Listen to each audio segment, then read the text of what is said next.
CBS News continuing coverage of Showdown in the Gulf. From CBS News headquarters in New York, here is Dan Rather.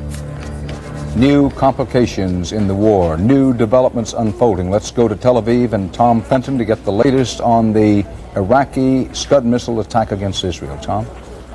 Dan, I've got two new reports as the Bureau people here continue to work the telephones. One is that at the Tel Baruch junction, that's a major road junction about 5 miles north of Tel Aviv, very close to where I used to live, incidentally.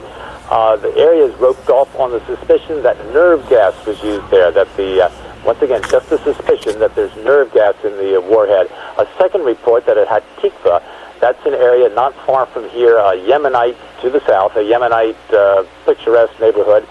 We have an eyewitness report from there of buildings burning, buildings destroyed, and people running in panic and no sign of the rescue services. That would sound like that was a conventional warhead.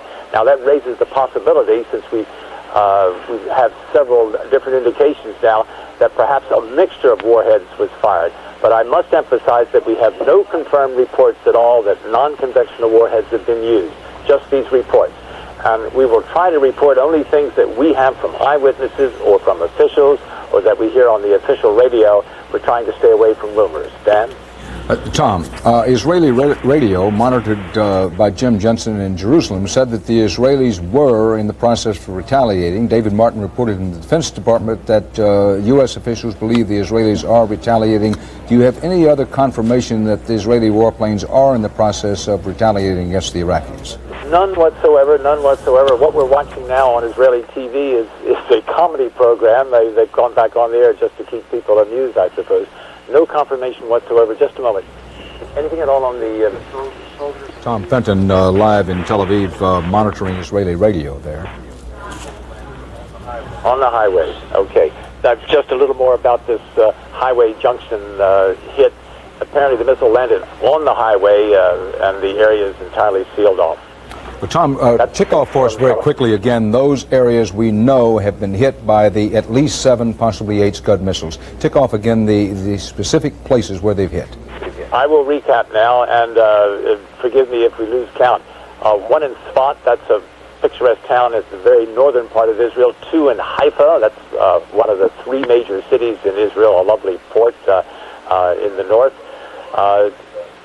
Originally we had 3 hits here in Tel Aviv, but we thought we heard 2 more east of Holon. We now know of a hit in Hatikva. That may have been one of the original 3 that we heard here. That's the one in the Yemenite neighborhood, which sounds like it's conventional because we have buildings destroyed and burning. And now we have this report of a hit at the Tel Baruch junction. That's a major road junction about 5 miles north of here. That's roped off, and that has raised the suspicion that perhaps nerve gas was used there. But I must repeat, no confirmation that non-conventional warheads have been used, and still no confirmation that the Israelis have responded. But from the nature of this government and from the number of airplanes we've heard in the air, I wouldn't be at all surprised if that weren't the case. Dan? And Tom, you said there were some casualties, at least in the suburbs south of Tel Aviv, but the extent of the casualties and damage basically unknown. That's right. I've had several reports of casualties now. We know they're casualties, but the extent is unknown, nor do we know the nature of the casualties. And the reason the Wolfson Hospital area went up on our map, that's one of the areas around which a Scud missile hit. Tom Fenton in Tel Aviv. We'll be keeping in touch with Tom Fenton, as we will be keeping in touch with Bob Simon around the airbase in Dhahran, Saudi Arabia. Among the Gulf War headlines of this hour, Israel blasted by at least 6 confirmed Iraqi Scud missiles, probably 7 and possibly 8 Scud missiles hitting Israel. Israeli warplanes are reported by Israeli radio to have raced off in retaliation against Iraq.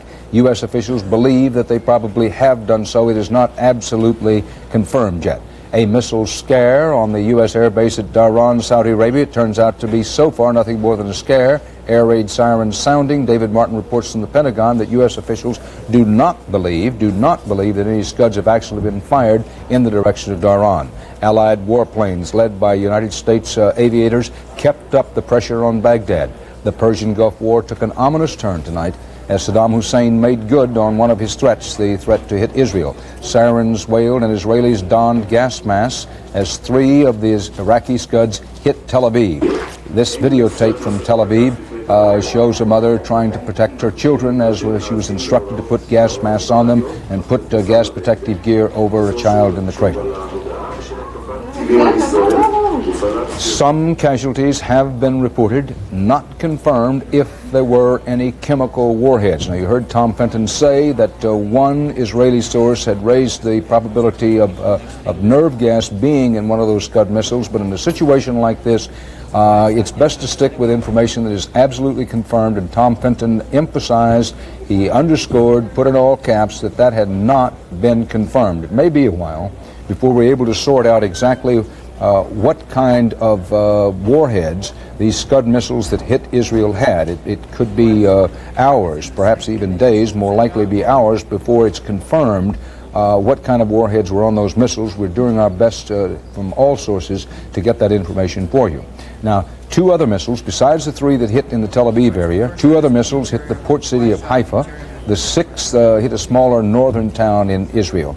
And Tom Fenton says he believes that two additional Scud missiles came in a little later around the Tel Aviv area. He heard two explosions that were very much like the original three around Tel Aviv.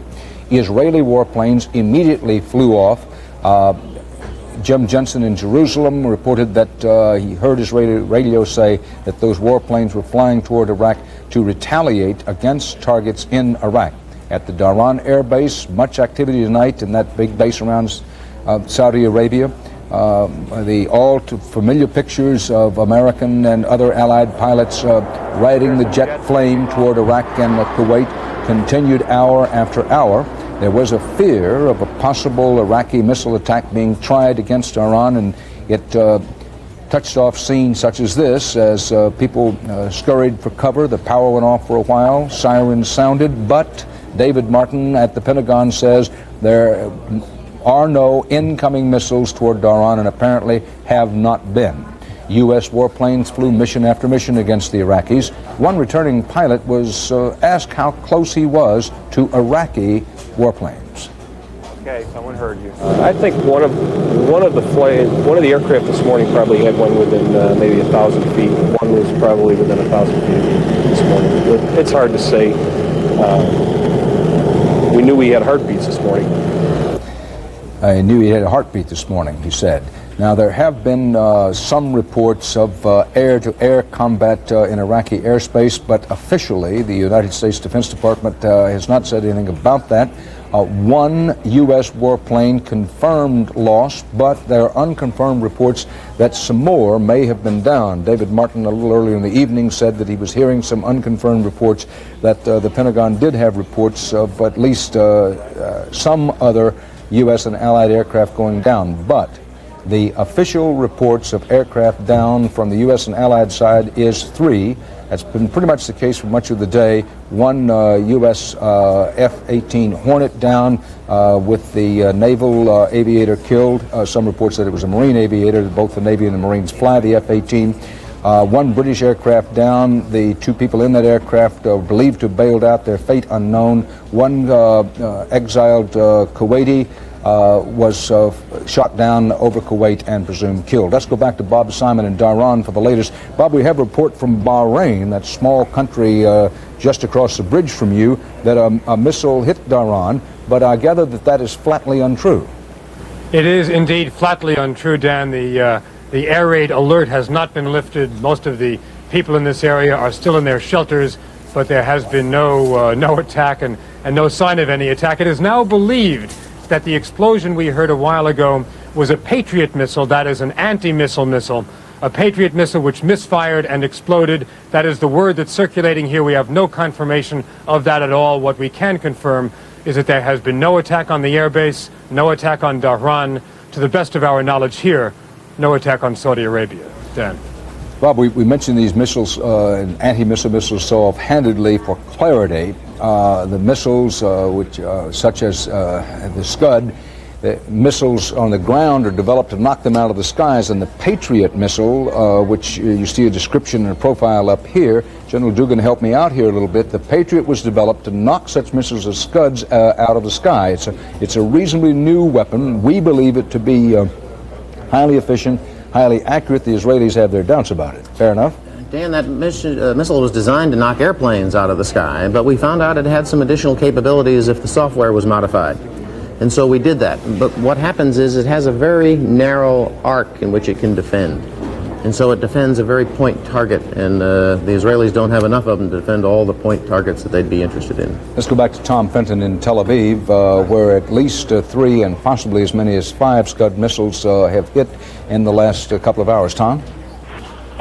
That's right, Dan. We've also just been told to put our gas masks back on again, so that indicates that the attacks aren't over. I'd have to point out, by the nature of the thing, you're never going to be sure when all the missiles have been fired until, I suppose, until Saddam Hussein has been defeated.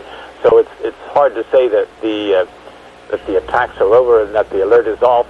Also, it's becoming quite obvious that these things sneak in past the radar, and you get very little warning indeed. And to recap now, there have been a number of Scud hits from the very north in Sabat, all the way down to the southern part of the southern suburbs of Tel Aviv. There may have been hits elsewhere. We're relying on information that we have from our people, from people who call in first-hand accounts or official information. And we still don't know whether non-conventional warheads have been used, although there's a deep suspicion that one of the missiles, which fell 5 miles north of here on a major highway, might have been nerve gas. The area has been entirely sealed off. Good news if it's true. The Reuters news agency now says that Israeli radio says there are no serious casualties. In fact, Reuters quotes Israeli radio saying there are no casualties. Now, where there were indications earlier that there possibly were some casualties in Israel, in the suburban area south of Tel Aviv, we'll just have to see how all of that sorts itself out. General Michael Dugan, our CBS News consultant, particularly about the air part of the military campaign. President Bush made it pretty clear today that he would take a dim view indeed if Saddam Hussein launched anything, chemical warfare, biological warfare, nuclear warfare, and implicitly hitting civilian targets indiscriminately, as Saddam Hussein has now done in Israel. President Bush seems to send out a constant message he'd take a dim view of that. Now, if he wants to, if President Bush decides that U.S. forces should retaliate in some important way, add targets to the list of those already hit, what kind of targets might those be? Dan, one could pursue additional what we would call strategic targets, targets that have military potential, targets that have industrial potential, targets that have the ability to produce weapons that are in and around places like Baghdad, places that have political impact too when you destroy this military target, and pursue more of those and perhaps fewer of the tactical targets in the Kuwaiti area for a period of several days or for a period of whatever it took to destroy that target set. Of course, that runs the risk of increasing the number of civilian casualties hit by U.S. aircraft. There is a risk of that, but the kinds of systems that would be ordered to go to areas in Baghdad, in areas where there are civilian populations, would be the ones that have the most accurate weapon systems. And when it comes to targets that the Israelis would prefer to retaliate against, what kind of targets would those be? The Israelis would probably go for targets that had both military and political significance too. They would probably go to near the core of the regime. They would go to palaces where Saddam Hussein lives. They would go someplace close to the core of where he lives. Until very recently, General Dugan, you sat in the room when strategy and strategic missions were discussed in detail. The U.S. goal has been to hit hard, hit relentlessly, and get this war over as quickly as possible. Looking at everything that's happened tonight, Saddam Hussein being able to hit Israel with these Scud missiles, would this be likely in the very top councils of strategy to increase, speed up the schedule for a ground war offensive to try to retake Kuwait? Not specifically, Dan. I think that we would look at the mix of possibilities and the mix of opportunities that ground war presented us and the risks associated with those. And if those made sense in and of themselves, we would pursue that. But I don't know that there would be additional leverage for speeding up the timetable for ground attack because of this event this evening. General Dugan, during the campaign in Panama, the initial reports, all official reports indicated that civilian casualties were very low. Then later, much later, we found out that civilian casualties had been rather high. Based on what you've seen and heard, is that likely to be the case with this air war against Iraq?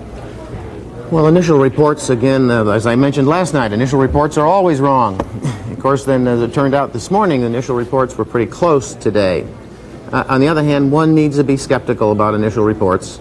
I think that with respect to civilian casualties, they're harder to collect data on civilian casualties than they are on military casualties, certainly friendly military casualties. They come to our hospitals. We know where they're at. We know that they're missing from their units.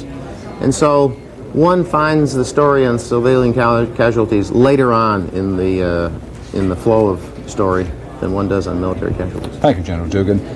Keeping with our policy of trying to update you on the story every 15 minutes, these are the storylines of this quarter-hour period, with the story changing minute by minute.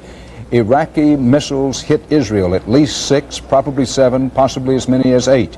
Israel reportedly in the process of retaliating by air against Iraq. That has not been confirmed. A missile scare in Saudi Arabia. Turns out so far it is only a scare. Israel strikes back after Iraq has hit Saddam Hussein lobbing those missiles into Israel. The early indication is that the casualty figures may be very low in Israel. Reuters says that Israeli radio is reporting now that there are no casualties in Israel. We're continuing to check on that. Now, joining us to talk about all of this is our premier CBS News correspondent and anchorman, Walter Cronkite. Walter, as you saw this day unfold, it began to change dramatically during our special one-hour edition of the Evening News tonight when the first word came from Tom Fenton that the Scuds had hit Israel. Struck me, Dan, maybe you've mentioned this, but it struck me that is there something diabolical, beyond even the diabolical we know about Saddam Hussein, that he struck Israel almost precisely 24 hours after we struck Baghdad. Was that an accident? Is he building up some kind of a political ploy that he gave us 24 hours before he responded in force? Or is it simply the result of everything else we've seen today, and General Dugan's talked about so much? His communications have been disrupted to the degree that perhaps he couldn't send an order to go ahead and fire these mobile Scud missiles until this time. We don't obviously know that, and we may never know it, but it's kind of interesting to speculate about. I think that you say it's changed. My gracious, it has changed, as you said time and time again, and have pointed out with all the guests and our correspondents here. This bringing of Israel into the war, and I think, although it hasn't been confirmed, we're pretty certain that Israel is going to respond to this, or is responding to it, brings them into the war, creates all those problems with the Arab nations that we know about.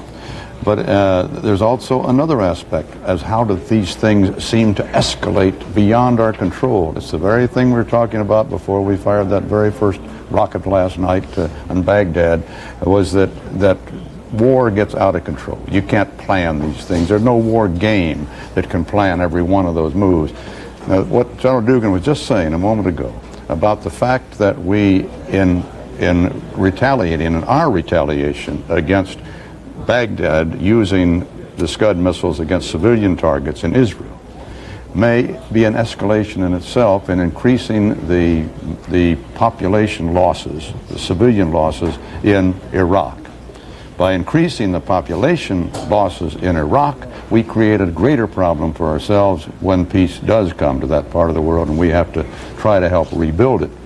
And it makes one wonder again whether we have any plan for the post-game operations in Iraq. Do we have any plan to occupy Iraq? Do we have any plan to try to turn that over to UN peacekeeping force? We don't see any evidence out of Washington that any such planning has taken place. Leslie Stahl earlier tonight said that they were talking about it now, because at that point the war was moving so quickly, so rapidly, that it appeared we might be in 48 hours, 96 hours, whatever, having to face this very problem of post-combat Iraq.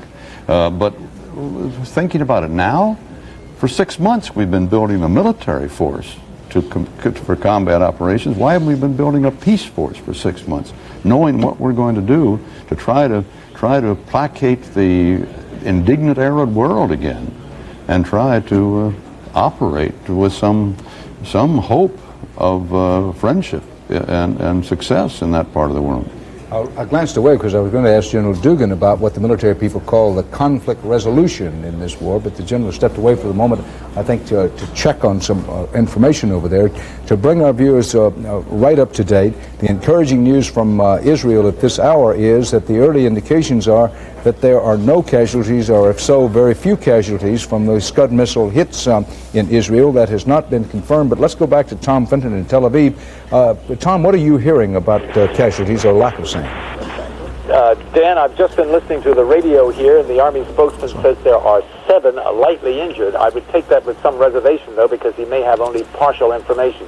You recall that we had a report from Hatikva, an area just to the south of here, where buildings had been damaged. People were in some panic, and there was no sign of the rescue services. So I would take that with some reservation. However, these things, if they're conventional, not non-conventional, do have rather small warheads and don't do a great deal of damage.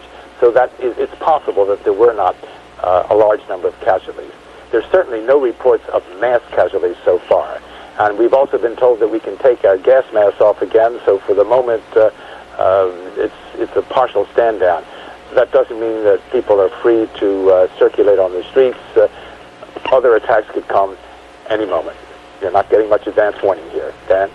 Tom Fenton, Dateline Washington. Secretary of State James Baker has discussed the Iraqi missile attack on Israel tonight with the ambassadors of Israel, Saudi Arabia, Egypt, and Syria. This is according to spokeswoman Margaret Tutwiler, who is, of course, the principal spokeswoman for the State Department and for the Secretary of State.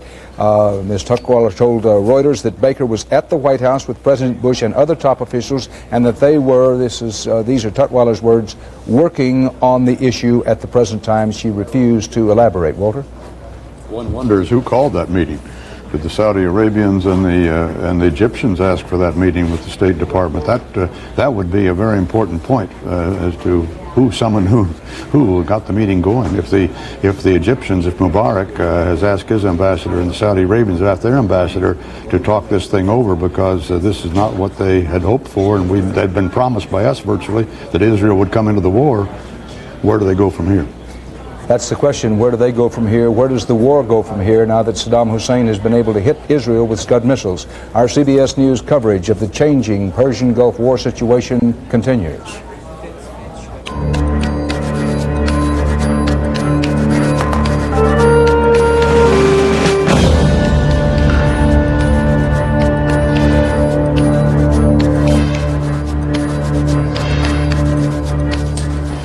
Let's go quickly to Bob Simon, our CBS News correspondent in Dhahran, Saudi Arabia. Bob?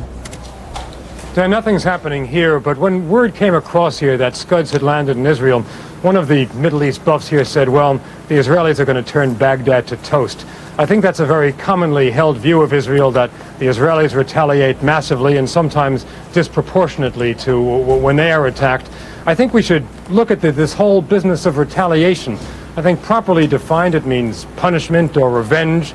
I don't think the Israelis are into that. I don't think they'll be into that in this case. If the Israelis are in fact doing what we are calling retaliation, my suspicion would be that they will be trying to assure their safety. They will be trying to clean out those missile sites to the best of their ability in western Iraq. Were they to do something enormous, were they to bomb Baghdad, they would walk right into the trap that Saddam Hussein has set for them, has set for the entire alliance. When Saddam Hussein attacked Israel, when he talked about attacking Israel, when he talked about linking the Kuwait situation to the Palestinian situation from the very beginning, he was trying to turn his invasion of Kuwait into an Arab-Israeli conflict, which it has not been.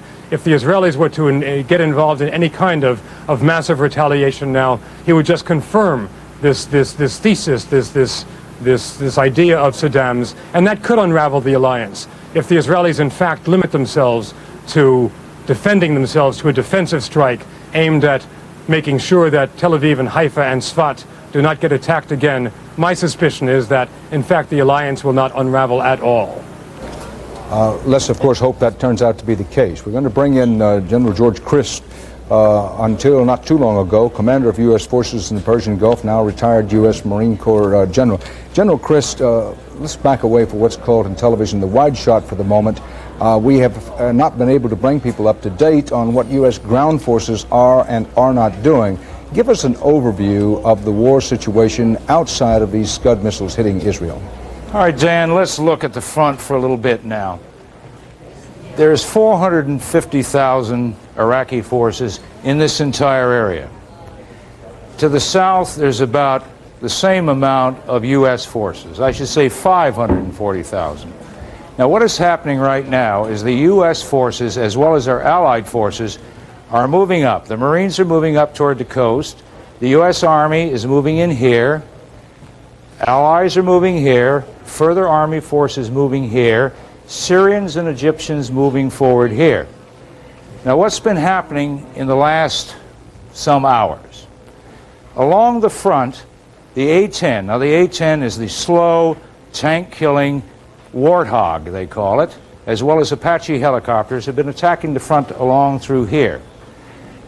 F-16 aircraft, the French Jaguar aircraft, have been going against Kuwait City, where we have divisions over here, and other command and control areas. The B-52s came across to the north up here at Basra, where the headquarters of the elite Republican Guard Corps is located. Now, those are the divisions that are the best in the Iraqi army.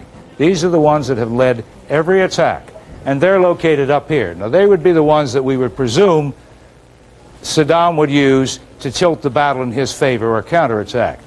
So as this is going on, the air war is raging on, but in essence, Dan, the ground war has actually begun, because in fact we are beginning to attack the kinds of targets that you need to soften up in Kuwait before the ground forces go in. General, I keep hoping and praying, and I know I'm not alone, that we in the end will not have to go in and take Kuwait by foot. Well, Dan, Secretary Cheney said, as you recall, that this was the air portion of the campaign. He talked very clearly about the fact that there was more to this campaign, and that more is the ground attack that's going to have to happen. Now, I think what they are hoping for is that first, these troops are going to be very demoralized. They've never had this kind of attack. The whole Iranian war, they never had air attack of the magnitude that's coming on them now. And when we do go in, I think General Schwarzkopf is going to go for very narrow but heavy, heavy armor, which will cut across the country, cut like this, and you see start to break up these groups where we've seen these triangular forts and these heavy fortifications.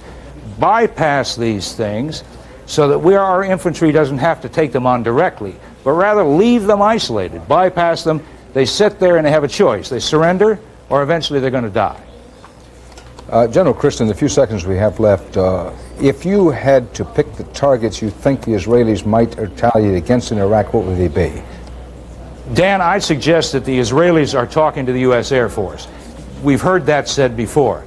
Because of all the problems that General Dugan mentioned, I would suggest that they would probably let them go in after the missile sites and the mobile missiles, which are located about in this area.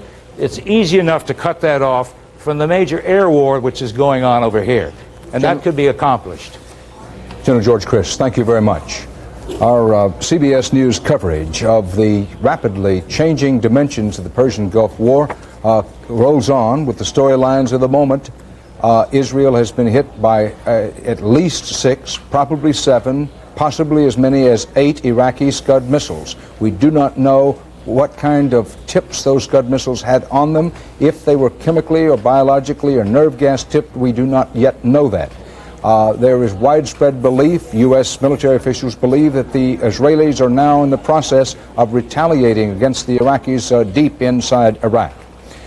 There are continuing Allied air attacks against Iraqi forces in Iraq, inside Kuwait. These include B-52 attacks. There was an air alert at the Dhahran base earlier this evening, but it turned out to be so far nothing but nerves. 4 Allied warplanes, that's up 1 from the total carried most of the day, now reported to be lost. Our CBS News coverage of the war continues.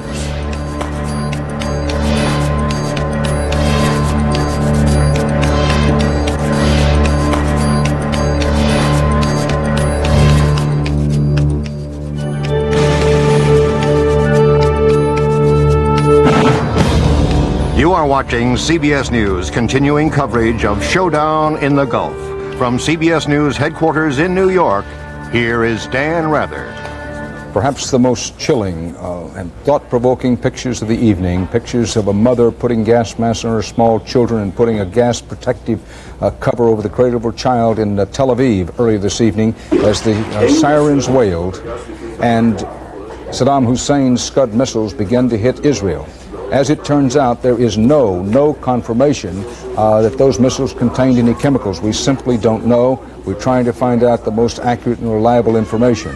But the very fact that the Scud missiles hit Israel carries with it the potential for changing the whole occasion in the war. Tom Fenton is in Tel Aviv now, up by satellite.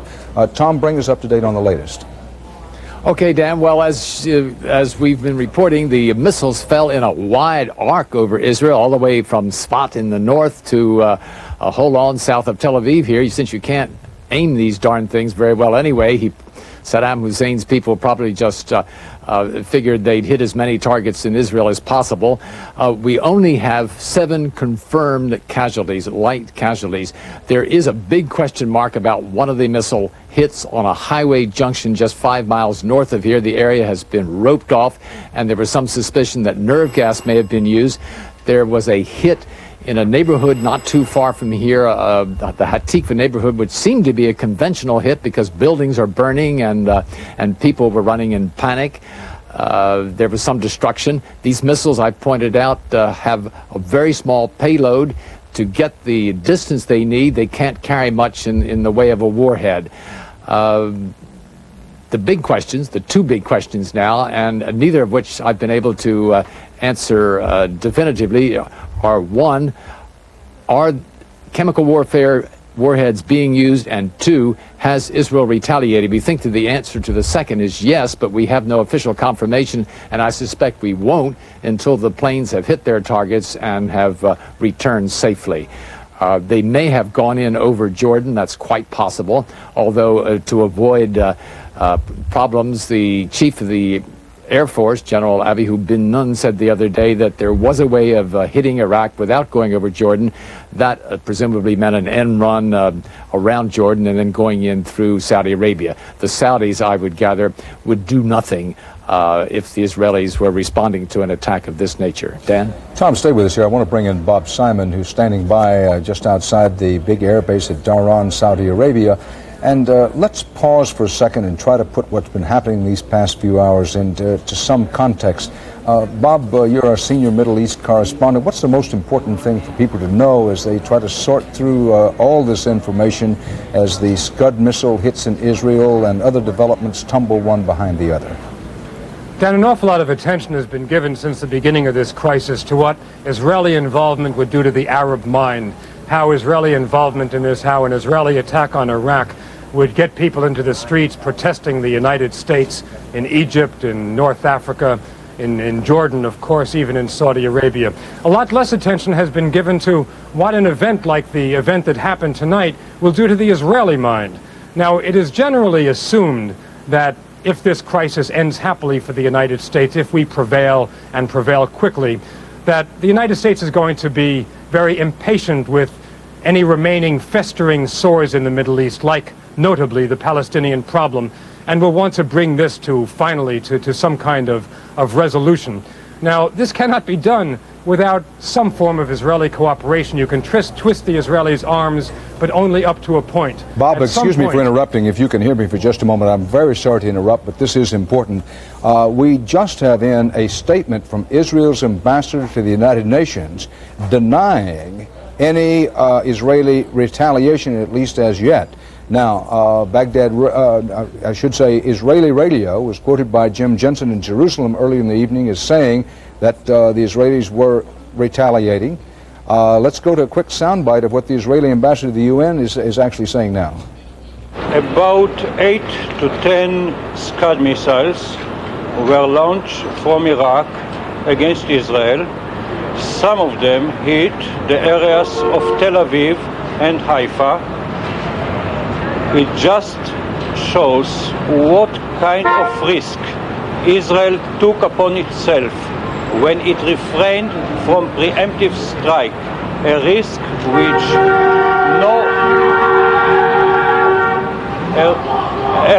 which no other country would have taken. The ambassador to the UN interrupted by something there. We don't quite know what that was, but the importance of this is that Israel's ambassador to the United Nations denies that Israel is retaliating. As perhaps you could hear over the street noise there, he was making the point that Israel soberly and somberly knew what risks it was taking when it agreed to try to restrain itself as the United States and its allies, including the British and the French, but including many Arabs, the Egyptians and even the Syrians, made its move against Iraq. Now, this situation gets foggier as the hours go by. One important thing is the Israeli ambassador to the UN there just said that 8 to 10 Scud missiles had hit in Israel. Our highest number previously was confirmed 6, probably 7, possibly 8. Now, he said 8 to 10 Scud missiles had hit Israel. We still don't know what the charge was on the tips of those Scud missiles, and whether there were any chemical weapons involved or not, we simply do not know. Tom Fenton says so far only 6 or 7 wounded have been reported, all of those in a suburban area just south of Tel Aviv. But now this places in doubt earlier, so you can see this is the raw information that reporters doing live broadcasts pass along to you. We do our best to be accurate, to be reliable, and to treat the information fairly. We had indications from Israeli radio that the Israelis were retaliating. Tom Fenton had heard it from some sources in Israel, I believe, as well. Certainly Jim Jensen said he heard it on Israeli radio. David Martin at the Pentagon quoted U.S. military sources as indicating that they believed that the Israelis probably were in the process of retaliating, but now the Israeli ambassador to the UN denies that retaliation is actually underway. Let's go back now to Tom Fenton in Tel Aviv. Tom?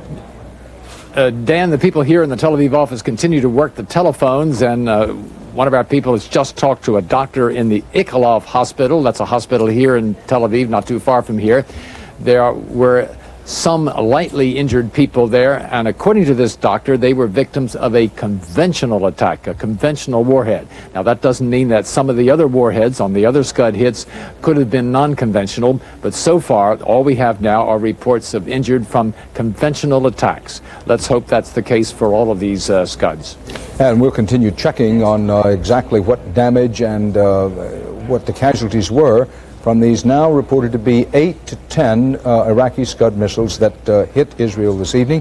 And the whole idea of Israeli retaliation against Iraq has been placed into serious question. In fact, we're going to double check whether the UN ambassador, the Israeli UN ambassador, actually flatly and unequivocally denied that retaliation was underway. It's my understanding that he did, but the traffic noise around that sound portion of what he had to say on videotape a while ago was the sound was the extraneous noise was so high. I'm not absolutely certain that he went that far, so we'll double check that. Bob Simon, if you're still standing by there in Saudi Arabia, we were talking to General Christ a moment ago about the increasing signs that the ground war counteroffensive against Saddam Hussein, counteroffensive because after all he took Kuwait in a lightning offensive of his own back in August, that the U.S.-led Allied ground effort to retake Kuwait is mounting, or at the very least, U.S. commanders want the Iraqis to believe that they may be on the verge of launching that ground offensive. That's right, Dan. It's difficult to say what it is. All we can report for sure is that the roads and the sands are just filled with American military traffic heading north. Tanks, armored personnel carriers, howitzers, other artillery pieces. Everything is just flowing with traffic, which means that everything is getting into position. It does not mean that they will necessarily be launched in the very near future. Just on the Israeli situation, Dan, just a couple of weeks ago, I sat down with some senior Israeli military officers, and they were mulling this over in a very, very sober manner. And they said then and there that their estimate as to whether they would have to retaliate immediately, and they knew how important it was to the United States for them not to retaliate, would depend on the kinds of casualties that Israel took. The first reports we received from Tom Fenton this evening seemed to suggest that casualties were very high, and therefore an immediate Israeli airstrike sounded like it was enormously possible anyway. If casualties are in fact light, the Israelis just might decide to absorb this one and give the Americans another chance at cleaning out the area. Dan? CBS News coverage of the war in the Persian Gulf rolls on.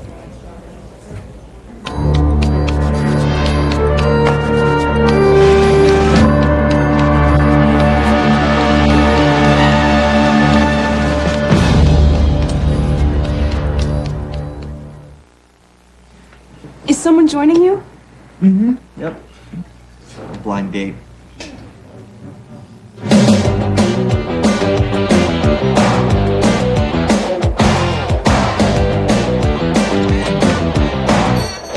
Hi, I'm... Julie?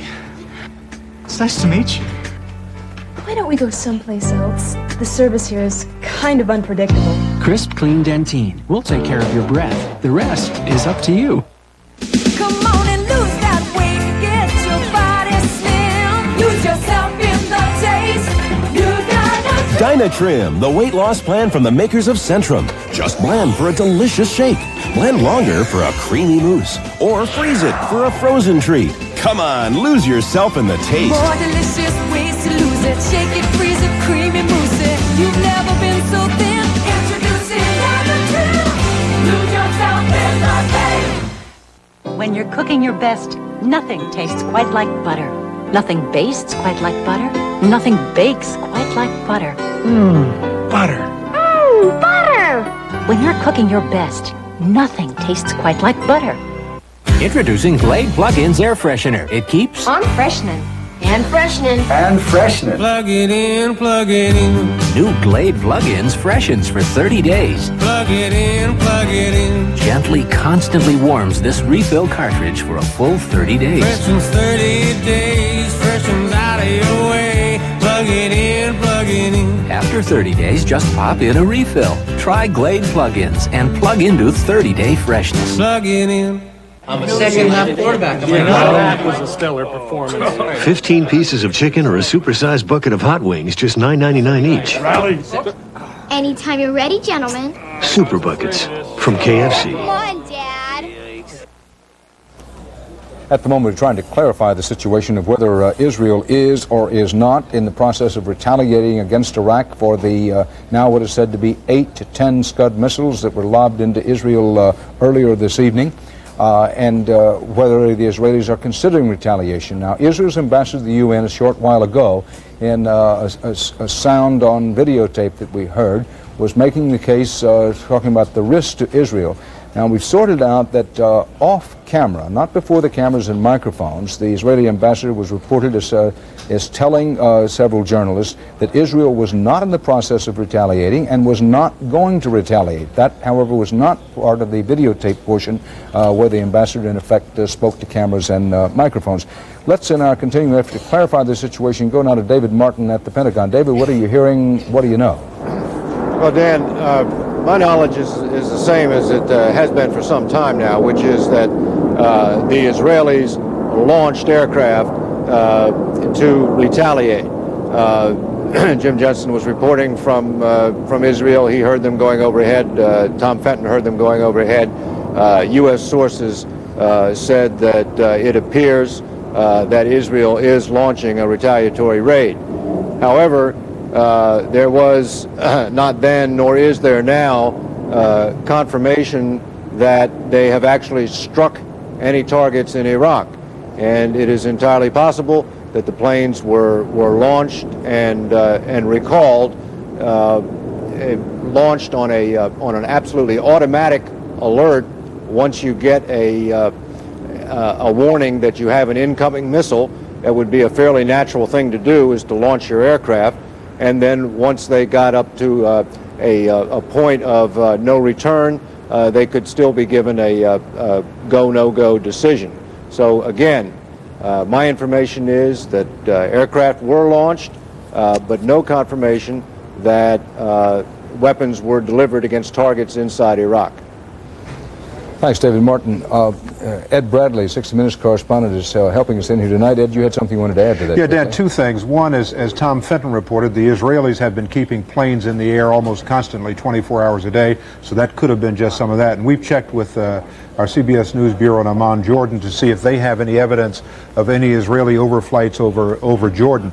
And as of the moment, they say they have no movements of any sort over Jordan. So if they have gone, they haven't gone that way. They've had to go over Saudi Arabia. We want to bring in General George Christ to talk about the larger implications of this, whatever the facts turn out to be. But first, let's go to Leslie Stahl at the White House. Leslie, what about that meeting between President Bush, Secretary Baker, the Israelis, and some of the Arab allies? Dan, the president is in the residence. He is probably, and I say that because it's difficult for us in the newsroom to know exactly where other officials are, probably meeting with Secretary of State Baker in the residence. Other meetings going on in National Security Advisor Brent Scowcroft's office. The White House has put out a piece of paper. I will read it to you. They say that the Department of Defense has confirmed the firing of missiles from Iraq into both Israel and Saudi Arabia. Damage assessments are being made. There is no confirmation here that the Israelis are retaliating. The president is, in this statement, quoted as being, quote, outraged at and condemns this further aggression by Iraq. We have reports that Secretary of State Baker, as I think you said, Dan, has talked by phone by the to the ambassadors of Israel, Syria, Egypt, and Saudi Arabia. An indication, not a confirmation, an indication that they are working very hard to hold the coalition together if Israel is retaliating or even plans to.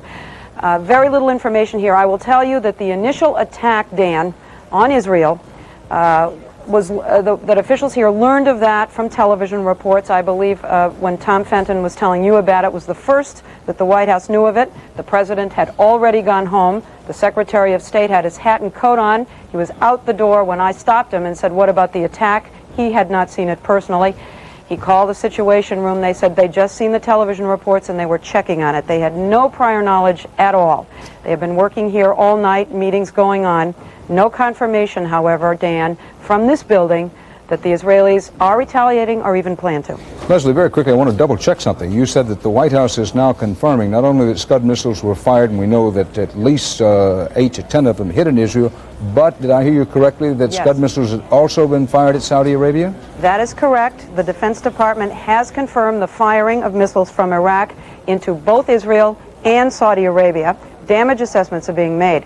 They do not say in this statement that the missile actually hit Saudi Arabia, just that it was fired at Saudi Arabia. Thank you, Leslie Stahl. Let's bring in General George Christ, our military consultant, retired U.S. Marine Corps general. General Christ, let's pause for a second. Whatever the details turn out to be, the equation changed tonight. Now, Leslie Stahl reports that while she doesn't know absolutely, she believes that President Bush may be consulting, even as we speak here, with Secretary of State Baker in what can only be described as a further war council. One, whether Israel is in the process of retaliating or not, or does retaliate, what's the United States' responsibility in this, or what's President Bush likely to assume the U.S. responsibility to be? Leslie Stahl used the word outraged, and those who know George Bush well know that when he gets, quote, outraged, somebody better dig deeper. And in this case, it would strike me, probably it's Saddam Hussein. Dan, when we asked the Israelis not to preempt on those missile sites, we assumed a military responsibility essentially to protect Israel against missile attack. We took out the fixed missile sites. Now, clearly, what the Iraqis did in the middle of the night, about 2 o'clock in the morning, they've moved their missiles back on these pads, which were already pre-surveyed, cleared away the debris, and now they fired 6 to 8 missiles at Israel. We've asked them, I presume, not to retaliate. If they don't retaliate, who's responsible for preventing further attacks on Israel? It appears to me the United States. Now, this is 1,000 miles from our carriers. It is approximately 800 or so miles from our bases in Saudi Arabia. We've already heard that it's difficult to find a missile when it's hidden, and I know that from experience in working with Iranian missiles. Very hard to find them once they're gone. How do we maintain reconnaissance up over there? Take our big AWACS from the air battles, move an E-2C from off the carrier, which is a surveillance airplane, and move it way up there? Do we keep strike packages up there all the time? How, from a military standpoint, do we do that? It can be very, very difficult right now to guarantee the Israelis what I think we've assumed on ourselves. Well, General, are you saying, or are you, that however this turns out, the fact that Saddam Hussein has been able to hit Israel with, we're now told, 8 to 10 Scud missiles, is forcing the United States to change its strategy in the war? I think personally that it would be a mistake to do that. This reminds me of the War of the Cities when Saddam fired at Tehran. He really never did much damage, but it was a great psychological blow to the population that they were not able to be protected from these missiles coming in. I think we're seeing that against Israel. I don't get a sensing of great damage, but certainly a lot of psychological damage. Now, we have a battle plan that we're following to bring Saddam down. We've said we're not going to go after his population centers, and this attack on Israel was clearly an attack on population centers, not military targets, big cities. Do we then retaliate tit for tat and go after population centers, thereby disrupting our plan? Tough to do that. We've only got so many airplanes. We do have about 3,000 airplanes, but we've got to conserve those assets. We've still got a lot of targets to hit. So I don't think we should change our war plan. I think we're going to have to ride through the hue and cry of this thing, which we're going to hear. But I'm much more worried about how Schwarzkopf and the Air Force is going to handle a repeat of tonight from those western Iraqi missile sites. General, you mentioned the War of the Cities in referring to the 8-year war with Iraq and Iran in which they traded bombing cities. As you said that, I was recalling that one of the top advisors to Saddam Hussein just a few days ago when I was in Baghdad, just before the war started, he was recounting with great pride, the look on his face was one of tremendous pride. He said, you know, we changed the nature of the war with Iran when we hit the Ayatollah's hometown.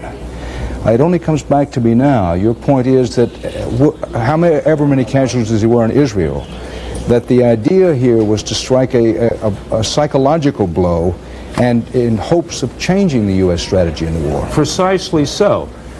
That's what they did in the Iranian war. The missiles, he fired many missiles at Qum, the birthplace of the Ayatollah, and where he was in residence, as well as at Tehran. They never hit much. There was really not much damage. But the population resisted the government. They get quite upset because there was no protection. I think we're seeing this sort of same psychological warfare against Israel now that we saw against Iran then. And I think we want to resist a little bit. Another hour of decision for President Bush and his top advisors as the president is reportedly meeting at the White House. Dan Rather with Ed Bradley and General George Christ, General Michael Dugan and others as our coverage of the war in the Gulf continues.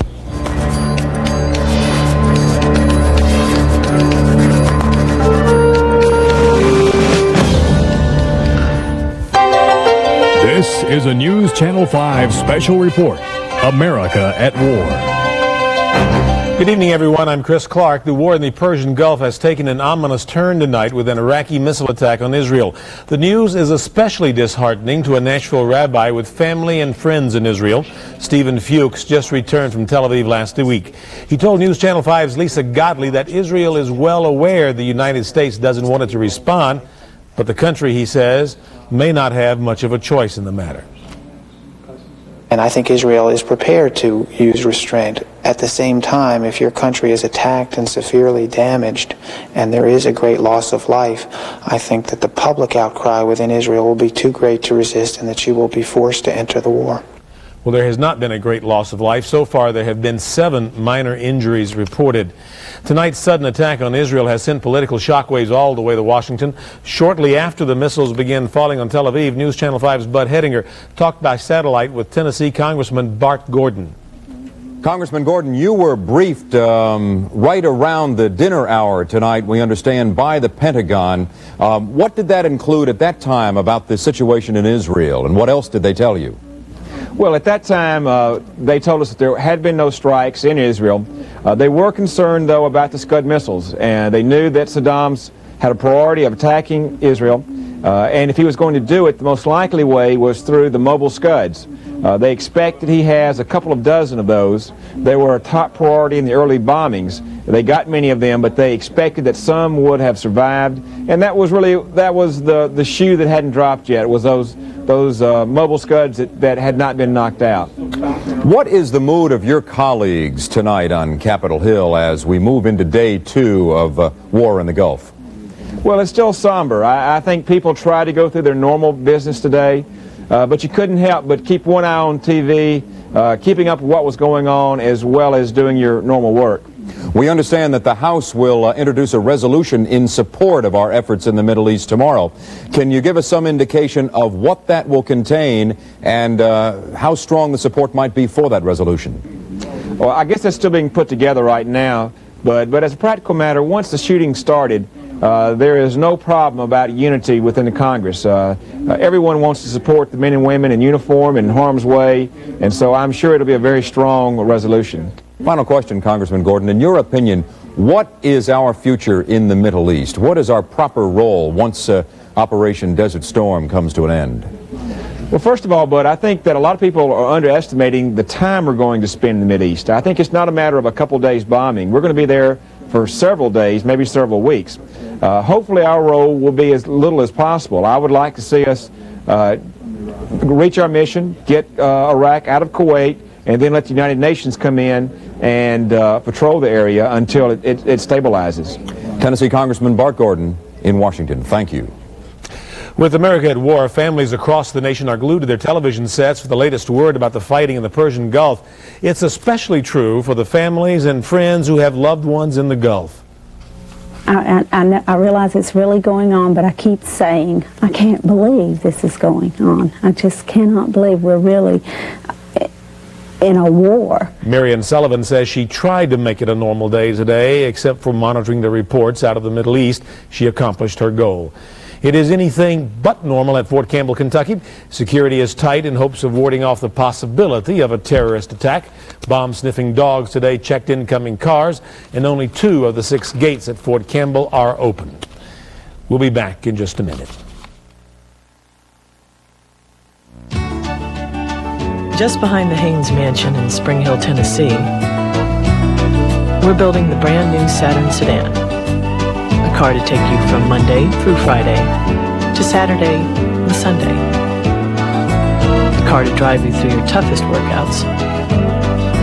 A car to whisk you off into eternal bliss. Or maybe just to the beach. I got burgers. Hot dogs? Looking for something different from a fast food restaurant? Welcome to the club. Hardee's introduces the Turkey Club. Fresh sliced turkey breast, crisp bacon, lettuce, and ripe tomato. All sandwiched between Hardee's own multi-grain bun. And it's easy to get into this club because right now the dues are very low. Introducing the Turkey Club sandwich, only at Hardee's. As America went to war, memories came flooding back for thousands of ex-servicemen. News Channel 5's Larry Brenton spoke with 3 of them today. They have threatened to strike an American and his... The future don't look too good for the human race. World War I veteran Lee Richardson has lived in that human race for 99 years. And as he stays glued to his TV set, he marvels at this country's firepower. There's too many guns in place, making ammunition and guns like in the finest science of medicine. Since 1963, when the Veterans Administration Hospital was built here, there's been millions of war stories told inside by patients. But none of them had the devastation that the patients saw last night and today on television. Edward Woodall is a patient at the hospital, and as he viewed TV reports, his thoughts drifted back to his war in Vietnam. Being a jungle warfare like we had, the enemy had the cover of the jungle and the bushes and so forth, where it seems like over there they can much better see their target. Woodall believes if the Vietnam War had been fought like this one, it would have been a different story and a different winner. Cal Sisk fought in the South Pacific during World War II. The sophisticated weapons that we have now, why, I believe they would have destroyed an island it took us weeks to take. For Sisk, his fighting days are over. But like Richardson and Woodall, he believes the U.S. now has the most powerful military in the world. Larry Brenton, News Channel 5. And that's the local angle on the war at this hour. Now stay tuned to News Channel 5 for the latest developments on the war in the Persian Gulf. We'll be back at 10 o'clock with latest local developments and a wrap-up of everything else that has happened on this historic night. The latest word that we have, incidentally, is that Israeli fighter pilots are not retaliating, that there was no chemical attack, just a standard attack using standard warheads and not very many injuries at that. But now let's go back to CBS for the very latest on this situation.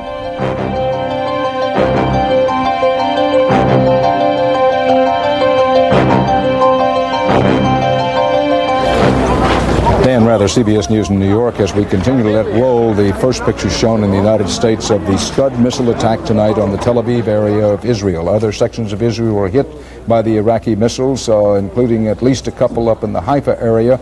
A total all over Israel of 8 to 10. 3 to 5 of the missiles hit in the Tel Aviv area. Here's the crater caused by the conventional warhead on this particular Scud. The Scuds can be equipped with a lot of different warheads. General George Christ just pointing out to us here in the studio that from the look of this damage, part of Saddam Hussein's message may be that he has a somewhat larger conventional warhead on these Scud missiles than was otherwise widely believed. And if the Iraqis go after Saudi Arabia, in Saudi Arabia, the Saudis have Chinese ballistic missile with a megaton warhead to fire back. Now, all of that we were told by Leslie Stahl at the White House not long ago, as we continue to look at this damage in Tel Aviv caused by the Scuds, that some Scud missiles had been fired at Saudi Arabia. The U.S. Defense Department had confirmed that. Where they were fired and where they hit and what damage they did in Saudi Arabia remains unclear at this hour. Now, as we continue to look at